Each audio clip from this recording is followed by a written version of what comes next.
Hare Krishna. We continue reading from Bhagavad Gita as it is, chapter 5, Karma Yoga, Action in Krishna Consciousness, text 16. Jnanena tu tad ajnanam yesham nashitam atmanaha tesham aditya vajjnanam prakashayati tat param. Translation and purport by His Divine Grace, A.C. Bhaktivedanta Swami Srila Prabhupada. When, however, one is enlightened with the knowledge by which nescience is destroyed, then his knowledge reveals everything, as the sun lights up everything in the daytime. Those who have forgotten Krishna must certainly be bewildered, but those who are in Krishna consciousness are not bewildered at all. It is stated in the Bhagavad Gita, Sarvam Jnana Plavena Jnana Agni Sarva Karmani and Nahi Jnanena Sadrisham. Knowledge is always highly esteemed. And what is that knowledge? So knowledge, we all want knowledge. We all want knowledge. Some want material knowledge, some want spiritual knowledge. We all want knowledge. And what is that knowledge? Perfect knowledge is achieved when one surrenders unto Krishna. As it is said in the 7th chapter, 19th verse, Bahunam janmanam ante jnanavan mam prapadyate. So if we really want perfect knowledge, we need to surrender unto the lotus feet of the Lord Krishna. After passing through many, many births, when one perfect in knowledge surrenders unto Krishna, or when one attains Krishna consciousness, then everything is revealed to him as everything is revealed by the sun in the daytime. So when it's night, we can't see. Oh, now we will say, oh, I can switch on my lamp and I can see. But think about it, if there's no electricity and it's dark in the night, we can't see anything. But when the sun rises in the morning, then we can see, or we can see even our hands. At night, can't even see our own hands, even though we have eyes. We can't move around in the dark of the night. Don't switch on the lamp. Only when we switch on the lamp or when the sun rises can we see. Then we can understand, oh, this is my hand, this is the bed, this is the floor. So we get knowledge. When the sun rises, we can understand. Similarly, when we want perfect knowledge, when we want to understand perfect knowledge of self-realization, then how can we get it? We can get it only when we surrender to Krishna.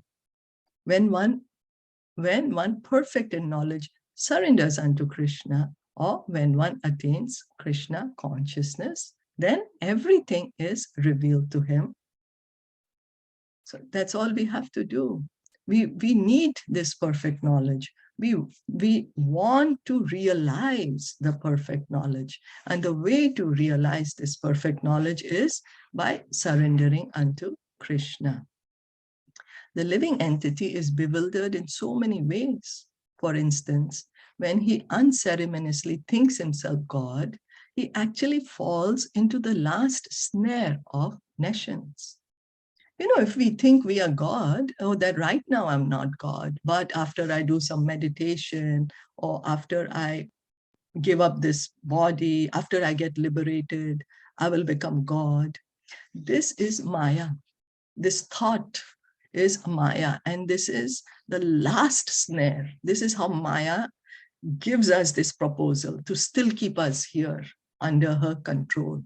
Because she gives us that proposition, hey, you're God, you forgot you're God, but you continue what you're doing and you will discover you're God. But this is all Maya's tricks. If a living entity is God, then how can he become bewildered by nescience? Does God become bewildered by nescience? If so, then nescience or Satan is greater than God. So we just have to think, oh, if I'm really God, but right now I'm in ignorance, I don't have perfect knowledge, I have not realized the knowledge. I'm in nescience. And so that's the reason I'm bewildered. So if I'm really God, that means nescience is greater. Because right now I'm under the control of nescience. I'm in the control of agyan. So that means agyan is greater than God. Nescience or Satan, ignorance, is greater than God. Real knowledge can be obtained from a person who is in perfect Krishna consciousness. Therefore, one has to seek out such a bona fide spiritual master and under him learn what Krishna consciousness is, for Krishna consciousness will certainly drive away all nescience as the sun drives away darkness. So we all need to seek out this knowledge. We need to realize this knowledge. We want to understand this perfect knowledge. And how? How can we get this? It can be gotten only from a person who has this perfect knowledge in Krishna consciousness. Because Krishna is saying in the Bhagavad Gita that one who is in knowledge surrenders unto me. And then once one fully surrenders unto Krishna, he gets all the knowledge. Everything is revealed to him. So we need to find out a person who will help us, who will show us how we can surrender to Krishna. We need to learn from him how to follow Krishna's instructions. Learn what Krishna consciousness is, for Krishna consciousness will certainly drive away all nescience as the sun drives away darkness. So we need to learn what is Krishna consciousness. And once we are Krishna conscious, we have perfect knowledge, no more ignorance. That is the stage of liberation. No more thinking we are the body.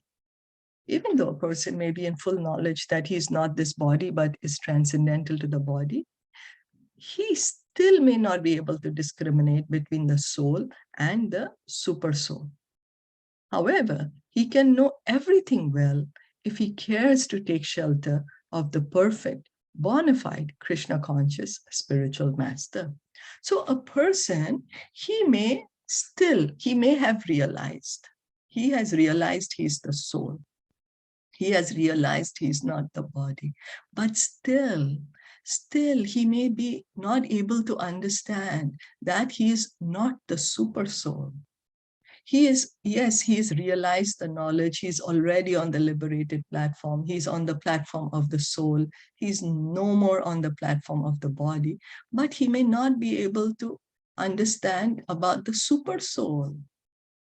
But if such a person, if he cares, he can know everything. He can know about the super soul also. Only how? If he cares to take shelter of a perfect, bona fide Krishna conscious spiritual master. Then he will understand, oh yes, I'm the soul, but there is a super soul. One can know God and one's relationship with God only when one actually meets a representative of God. A representative of God never claims that he is God, although he's paid all the respect ordinarily paid to God because he has knowledge of God. So a bona fide spiritual master, he's a representative of God. He can show us God. He can take us to God. He never says he's God. He always says, I'm a humble servant of God.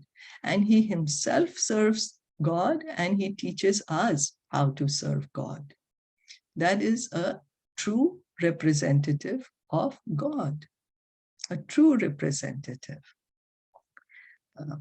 So one has to learn the distinction between God and the living entity. One has to learn the distinction between God and the living entity. This, we have to understand this, that I'm a living entity. Yes, I'm not this body, I'm the soul, but I'm not God. So this is what we need to learn. Lord Sri Krishna therefore stated in the second chapter, 2.12, that every living being is individual and that the Lord also is individual. So 2.12, Dehino Asvin Yatha Dehe. No, that is 2.13. This is every living being is individual and that the Lord is also individual. Now, individuality does not belong to the body. We have a very material concept. We are right now in under the influence of material nature. So we think individuality is to the body. We think, oh, because of this body, I'm an individual. So what we are thinking is, I'm a product of matter. That's what we think. Oh, I'm an individual because I'm in this body. So what we are thinking is actually that I am a product of matter. We are not thinking that I am the soul. I'm a spirit soul. But in Bhagavad Gita, Krishna is saying, hey, the individuality is not for the body. The body is going to perish. The body is going to perish, but the individuality is for the soul. The living entity is the soul, not the body. The body is not a living entity. It's the soul that who is the living entity. And so Krishna is saying that the living being is an individual and God is also an individual. They were all individuals in the past. They are individuals at present, and they will continue to be individuals in the future, even after liberation. So this is what Krishna is giving us the knowledge in Bhagavad Gita, that we, the soul, we are individuals. We have always been individuals in the past. We are right now an individual, and in the future, we will continue to remain individual. Even after we get liberated, even when we are no more in the material body, we continue to remain individuals. Why? Because individuality is for the soul, not for the body. At night, we see everything as one in the darkness. But in day, when the sun is up, we see everything in its real identity. Identity with individuality in spiritual life is real knowledge. So at night, we can't see anything. Everything looks black. We can't understand what's what. But when the sun comes up, we can see everything perfectly, everything clearly. This is a table, this is a chair, this is the bed, everything. So similarly, when we get the true spiritual knowledge, when we get the true spiritual knowledge, we will understand that the soul is an individual. Identity with individuality in spiritual life is real knowledge. When we will be able to understand that I am an individual, I am a spirit soul, and I am an individual, that is real knowledge. Identity with individuality in spiritual life is real knowledge. Right now, we are not able to understand. Right now, we are thinking I'm individual because I'm the body. So means we are thinking we are the product of matter. That, because if we put individuality to the body, means we are thinking we are product of matter. And that's what's keeping us here in the material world. We keep thinking we are product of matter. Whereas, no, we are the soul. We are the spirit soul. And we are eternal. We continue to remain eternal, even after we get liberated. Even after we get liberated, we are still individual souls. We continue to exist even after liberation. Is that okay?